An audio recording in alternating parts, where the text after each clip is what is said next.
Começamos agora mais um Contracapa, esse nosso programa literário semanal que traz aqui escritoras e escritores mineiros para a gente poder falar sobre arte, literatura, sobre a vida, sobre as obras dessas pessoas. Hoje estamos aqui com a Cristiana Rodrigues, que vai nos falar um pouquinho sobre a sua experiência com a literatura e também vai falar sobre a sua vida. Cristiana, seja bem-vinda ao nosso programa Contracapa. Obrigada. Esse espaço é seu. Obrigada, um prazer estar aqui. Qualquer desculpa para vir a Belo Horizonte é sempre positivo. A Cristiana, ela hoje mora no Rio de Janeiro, ela é mineira de Belo Horizonte, mas a gente vai falar sobre ela já já, porque eu tenho um recadinho para vocês. Bom, vocês podem nos acompanhar no portal do jornal Hoje em Dia e na TV Promove, que é o canal 12 da Claro TV, mas também na Rádio Web Hoje em Dia e nas rádios Alvorada FM e Difusora AM de Salinas, na Gorutubana de Janaúba, na Rádio Cidade FM de Corinto e na Rádio Eldorado de Sete Lagoas. Ou seja, a gente chega em muito lugar, Cristiana, graças a Deus, né? Que bom.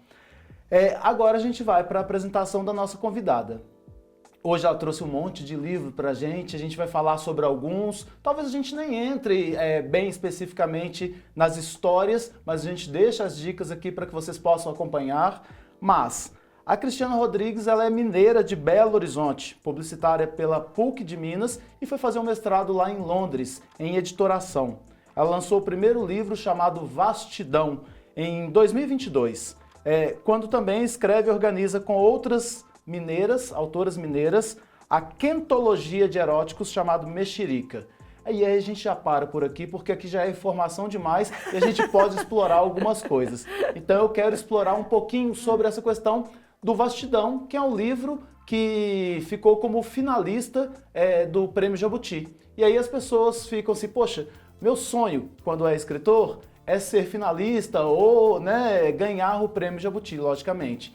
Mas o que é esse Prêmio Jabuti para as pessoas que não são escritoras, são só leitoras, para elas terem uma noção da vastidão que é esse prêmio, né? Fala pra gente, Cris, o que é?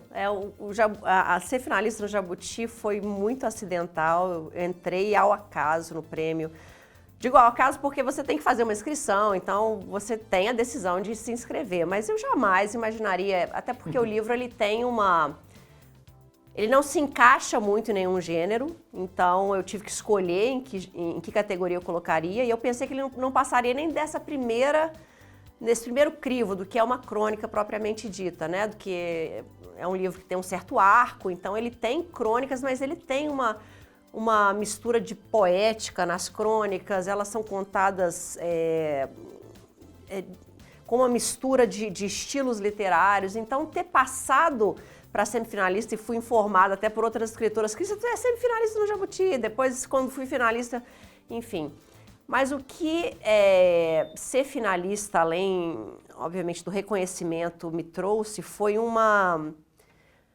senso da importância dos prêmios. Eu não era ligada em prêmios, eu não conhecia todos os prêmios. Óbvio que o Jabuti, por ser um prêmio dos mais tradicionais e mais reconhecidos no Brasil, eu sabia do Jabuti, mas eu não tinha essa intenção de ficar inscrevendo livros meus e achar que eu poderia chegar. Mas o que o Jabuti me mostrou foi, primeiro, que existe uma abertura para que livros de escritoras totalmente desconhecidas cheguem até uma final. Então isso, para mim, me mostrou que existe um trabalho sério, nos prêmios. Eu achei que por alguma razão, quem é que vai querer, Mas eu entendi que os livros são lidos e que existe aí um trabalho muito sério. Existe também uma abertura para poder trazer livros que não sejam propriamente engessados dentro de determinados gêneros para as categorias, o que eu acho que é um frescor, um certo alívio para escritores que escrevem. Atualmente eu vejo muito esse estilo híbrido, é o meu estilo muito de escrita também. E a outra coisa é que o prêmio, ele te faz vender mais. Queira ou não queira, o prêmio te permite colocar um selinho na capa do teu livro, como finalista. Então, as pessoas começam a conhecer mais o teu nome. Talvez, não sei se necessariamente pela razão correta das pessoas procurarem um livro que está na final ou que venceu, mas, de certa forma, traz um reconhecimento e mexe o ponteiro de vendas. Então, o que o Jabuti me ensinou foi deixa eu estudar quais são os prêmios que existem no Brasil.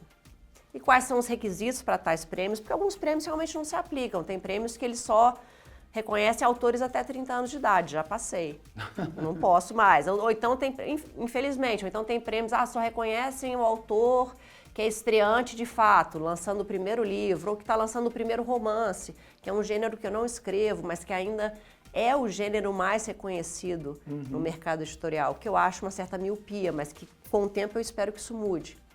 Então, para mim, hoje, o que eu falo com as escritoras ou escritores que conversam comigo é: estudem esses elementos do mercado, né? Assim, porque tem escritor que fala assim, eu só quero escrever.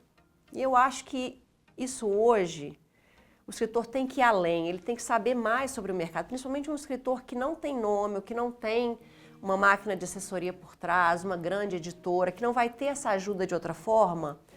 Pesquise, descubra, veja se tal prêmio é para você ou não e tente, porque grande parte dos prêmios demandam, por exemplo, um esforço de você correr atrás, de preparar o material, fazer a inscrição, alguns são pagos, então você tem que ter uma reserva de dinheiro para poder se inscrever. E às vezes, assim, a única chance de você saber se você vai ser semifinalista ou finalista ou ganhar é se inscrevendo.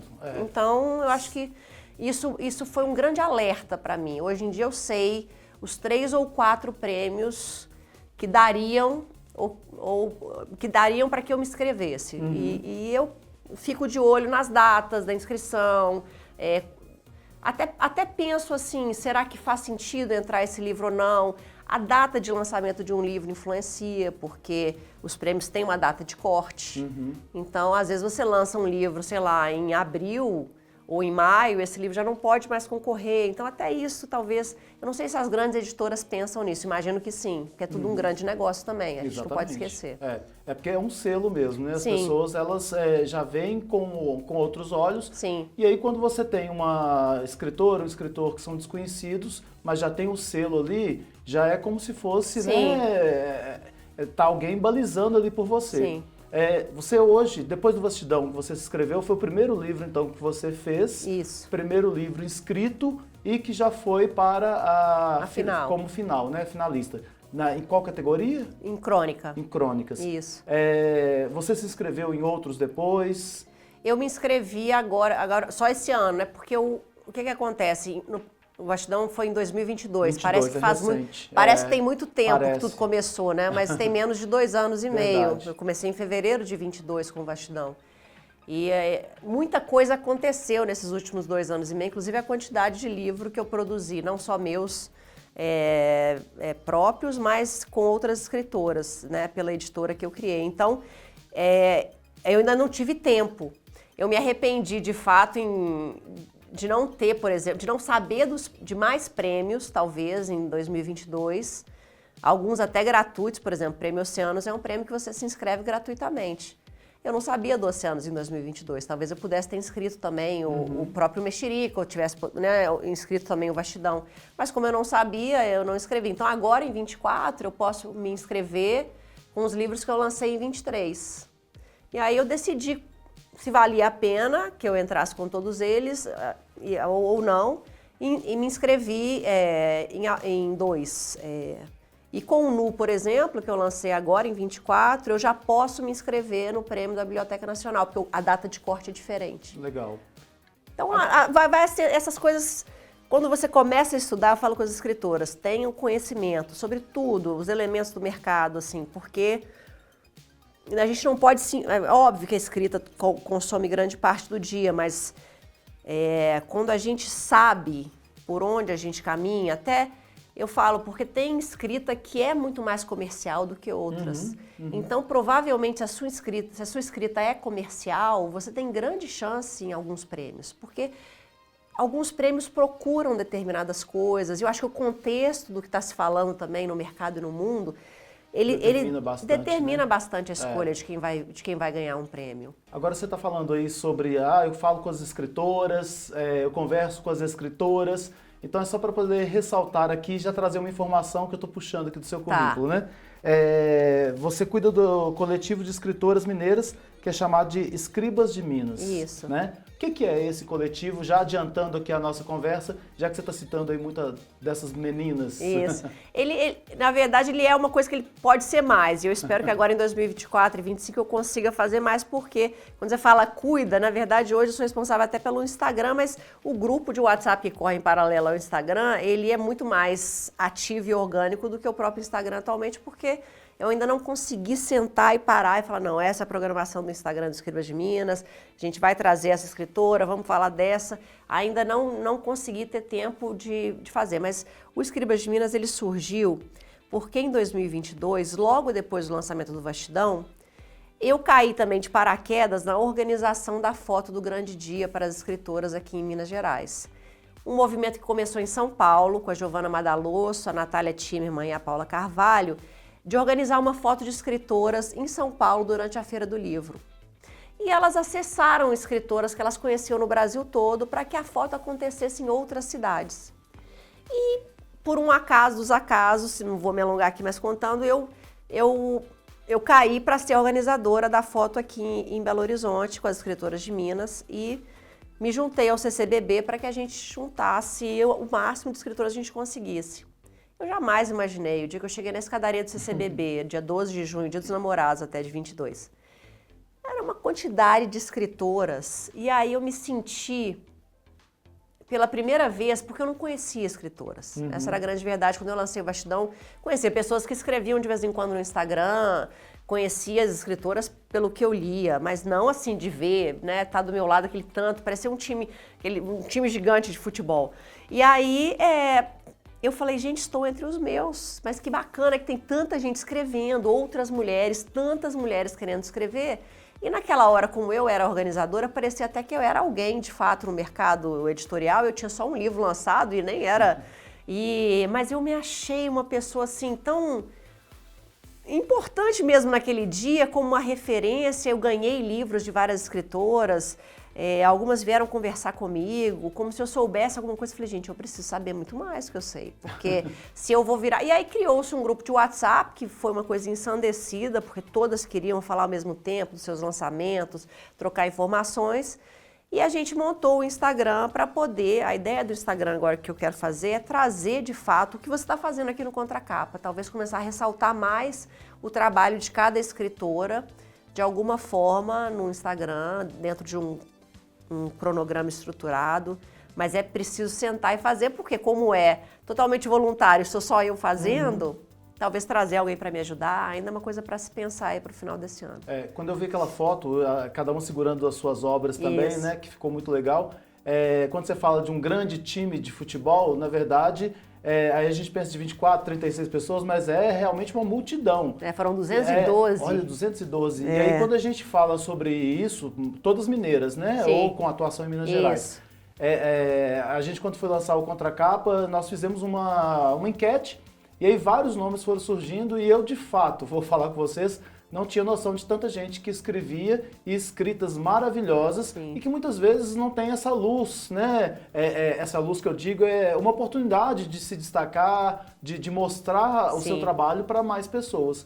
E aí a gente fica muito feliz, porque se tem 212 que apareceram ali, sim, há ainda outras mais que não apareceram, e ainda tem os homens que escrevem, né? Com certeza. Então a gente tem em Minas Gerais muita gente com boa escrita. E aí é o que a gente precisa incentivar. Agora você está falando disso, eu queria aproveitar para aquelas pessoas, e aí eu falo especificamente das mulheres. As mulheres que têm uma escrita em casa, que não tem um livro publicado ainda, mas que tem uma vontade de falar sobre aquele assunto, acham que aquele assunto é interessante. Como é que é esse caminho? Como foi o seu caminho? Eu acho que o caminho não tem... Eu não tenho uma fórmula pronta, né? Eu vejo diferentes caminhos e vejo como cada escritora vai encontrando o seu. Até porque, hoje em dia, as redes sociais, para uma escritora que é desconhecida, cumprem um papel importantíssimo, né? Para quem já tem um caminho já traçado numa editora grande, que vai ter uma outra forma de divulgar o trabalho, que vai ser colocado em feiras, ou que vai sentar numa mesa de um evento literário, é diferente. Para você que não tem nada disso, a forma como eu comecei foi muito expondo o que eu pensava no meu próprio Instagram e tendo principalmente a coragem de pensar esse material desse livro e falar, não, isso aqui tá bom para fazer um livro. Agora, quando você fica com aquele material pronto, e aí você tem que pensar o que você vai fazer com aquele material, porque também é uma decisão... No meu caso, que escrevo autoficção e que é uma verdadeira catarse, porque eu vejo, ontem eu encontrei minha melhor amiga de infância, ela falou que você tá diferente. Eu falei, é porque eu acho que eu já concluí as 2 primeiras partes do livro que eu estou escrevendo agora, que é um livro em fluxo de consciência. Então, você imagina, eu sento e eu escrevo. E aí, eu já cheguei numa parte do livro que já me trouxe uma tranquilidade de espírito para a terceira parte que eu vou começar. Então, a minha escrita, ela é assim. Pode parecer clichê, mas é uma escrita muito de cura. Então ela falou, eu falei, eu acho que porque eu acho que o que eu venho pensando nos últimos meses já saiu de mim, já está ali no papel. Eu não revisei, não sei nada que está lá, mas já me causou um efeito. Então acho que a primeira coisa também é você ter essa coragem de se expor, mas sem muito filtro. Porque eu vejo ainda muita, principalmente para as mulheres, muita dificuldade de dizer assim, ai, mas isso aqui está contando uma coisa que é tão íntima. Que é tão íntima e tão difícil. Particular. E a gente vê grandes livros hoje em dia sendo lançados com essas grandes verdades, né? Com essas histórias que ficaram guardadas tanto tempo. E eu acho que é tão importante quando você coloca essa história para outros, né? Para outras pessoas também, porque você faz aquele... É o poeta companheiro, é o escritor, você se solidariza, você oferece um convite para a sua própria história, mas ao mesmo tempo você também senta junto com a pessoa que pode estar passando pela mesma coisa. Isso, eu não escrevo ficção propriamente dita. E tem uma frase que eu aprendi, né, que atribuída ao Caetano Veloso, que fala: todas as minhas letras são autobiográficas, até as que não são. Eu acho que a minha escrita é um pouco isso. Eu já comecei um romance, tenho 2 capítulos, mas quando eu releio esses 2 primeiros capítulos, eu falo, gente, claro, tem aí muito de mim. Porque eu admiro, eu tenho uma admiração muito grande por quem consegue construir esses personagens, né? E fazer de uma forma ficcionada. Então, acho que esse caminho da escrita, ele é muito pessoal. Acho que a primeira coisa é realmente você dar o pontapé inicial, expor o que você tem, começa ali no Instagram, monta o material e aí você começa a mandar para algumas editoras. Mas sem também aquele sonho romântico do escritor de que você vai ser descoberto. De que você não vai ter que investir um dinheiro para poder publicar o teu livro. Porque senão é uma frustração danada, não, né? Porque eu também acho que tem um estigma de que o escritor não paga para publicar. E todo escritor paga. Até o escritor que recebe direitos autorais, ele paga, porque ele não recebe 100% do valor do livro.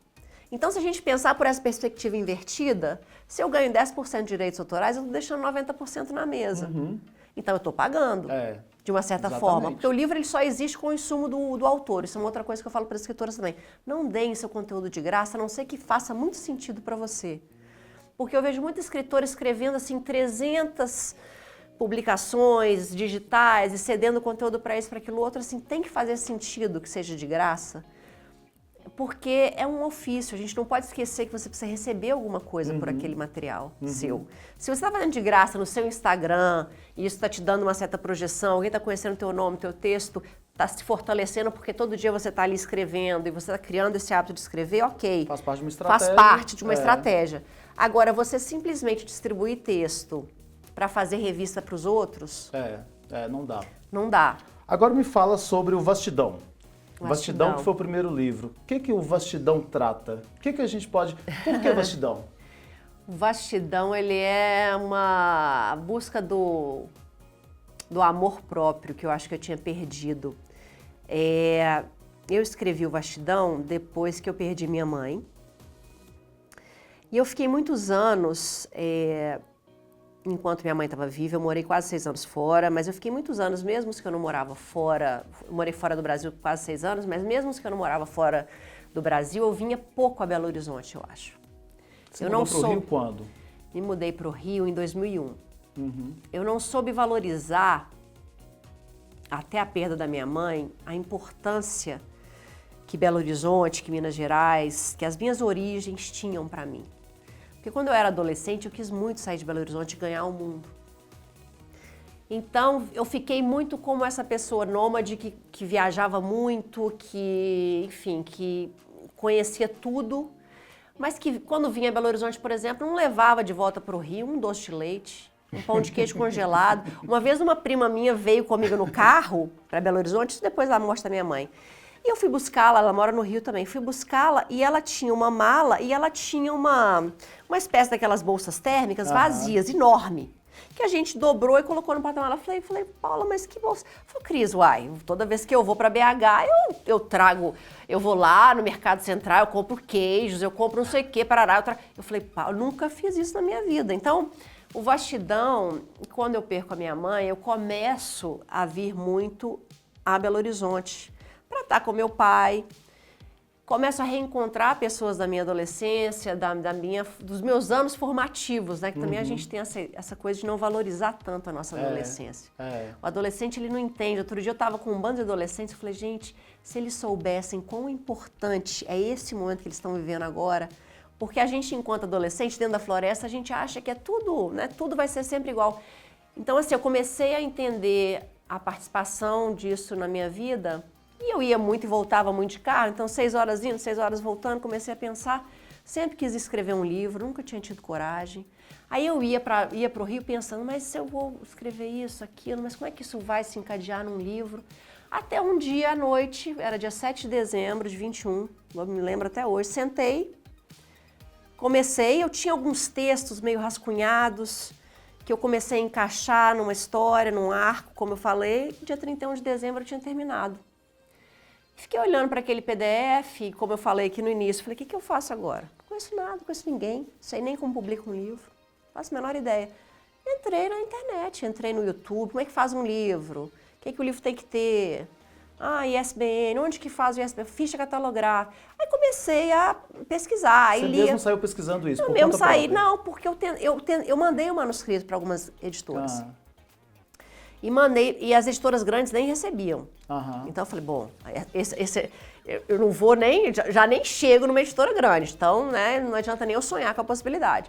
Mandei para umas menores, aí algumas responderam, outras não deram a menor peteca, as que responderam me mandaram. Delícia. Não, mas as que responderam... Você não tá falando de uma maneira vingativa, não, eu que tô, tá? Não, mas é isso, assim, não deram mesmo, teve gente que não deu nenhum retorno. E aí, as que deram retorno me mandaram um orçamento. E aquilo já me acendeu uma outra luz, que eu falo que é essa do conhecimento. Falei, gente, então quer dizer que eu vou pagar para publicar. Não é que eu esperava que fosse ser de graça, mas eu ainda tinha aquela ideia que o mercado funcionava assim. Você mandava o seu manuscrito, a pessoa gostava muito, falava assim, opa, vamos publicar. E eu ia pagar aqui algum valor, mas que não ia ser. Teve orçamento que eu recebi, assim, de 16 mil reais. Nossa, Quando eu olhei aquilo, aí acho que ajuda, porque eu trabalhei 20 anos no mercado corporativo em marketing, produzindo material. Enfim, eu peguei época de CorelDRAW 5, então vamos dizer assim que o material ficava perdido na Kombi ainda, eu sou dessa geração. Então eu falei, gente, eu vou descobrir como é que a gente imprime um livro, não é possível que eu não vou conseguir. E eu descobri um fornecedor que é querido até hoje, que eu não revelo, mas que eu conseguia fazer uma boneca do livro. Então eu falei, gente, quando eu recebi a bonequinha do livro pronto, eu falei, gente, tá aqui, isso aqui é um livrinho, é um livro. É um livro. É um livro, tá pronto. E aí, então, publiquei. O Vastidão, ele é muito autobiográfico nesse sentido, porque eu volto na minha infância em BH até uma mulher madura, ele vai construindo todo esse caminho de sofrimento que é muito peculiar, eu acho, às mulheres, em alguns sentidos, que é esse principalmente para a mulher mineira, de como a mulher ela é vista, de como a gente é julgada, de como a gente é certamente guardada com uma certa joinha. Depois a gente vai por esse caminho do casamento e dos filhos, e a gente esquece das coisas que a gente de fato é, que foi o caminho que eu vi acontecendo com a minha mãe. Poxa, que legal. Então, a perda da minha mãe me faz revisitar o caminho que eu estava trilhando. Então, o Vastidão, ele hoje, como ele não tem nomes, ele é um livro que não tem nomes. Então, as pessoas se reconhecem nas histórias também, talvez por isso, né? Elas pegam aqueles personagens que não têm nomes e se colocam ali. Se colocam ali e falam, Cris, eu me identifiquei tanto com esse texto sobre ser a filha do meio, porque eu sou filha do meio, porque arará. Falei, aí tem gente que pega um pouco na questão da maternidade, outras pessoas pegam na questão da mulher mais madura, passando pela menopausa. Então, o Vastidão ficou esse livro, até essa semana alguém escreveu um texto falando realmente desse amadurecimento da mulher. Muito legal.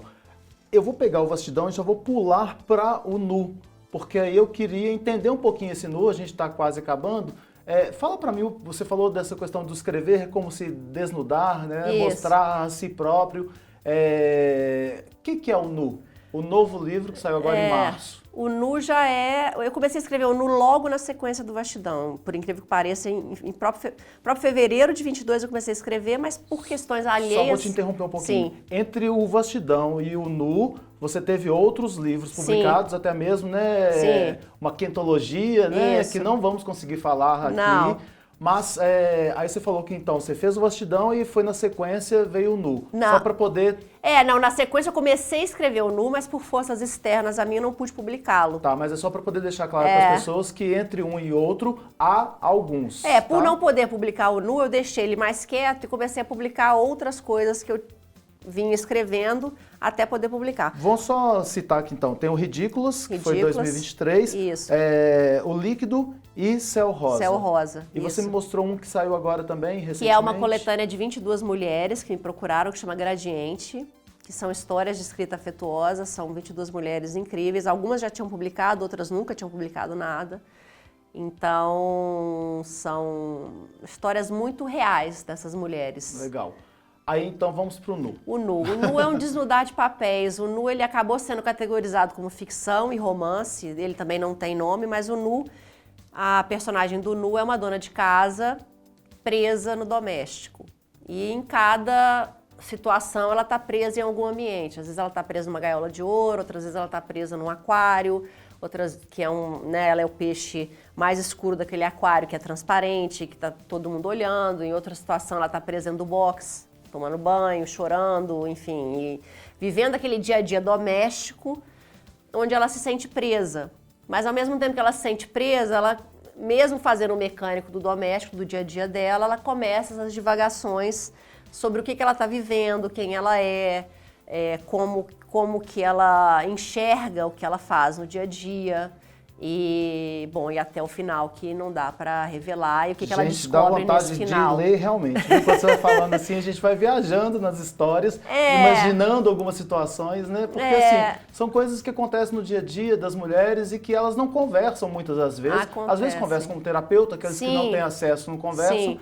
E vão achando que é só com elas, né? São dores únicas e que quando você coloca no papel, as pessoas começam a identificar a dor, não que a dor vá passar, né? Mas que ela vai ser identificada, vai ser nominada e talvez até trabalhada, né? Isso. E o mais bonito é isso, quando a pessoa lê, quando alguém lê e me fala, nossa, quando você falou que você estava com o cheiro da carne moída, me reconheci nisso, porque quando eu faço... Porque é isso, né? Tem um momento lá que eu estou fazendo comida para os meus filhos, então que eu lembro que é a hora do meu banho, que é a hora que eu retomo os meus cheiros, que não são cheiros do doméstico, de fazer a comida. Não que fazer comida, eu amo fazer comida para os meus filhos, mas é aquela hora que você fala assim, eu volto a ser o que eu sou antes de tudo, que é mulher. Uhum. Porque a mulher, eu acho que ela perde isso aos poucos.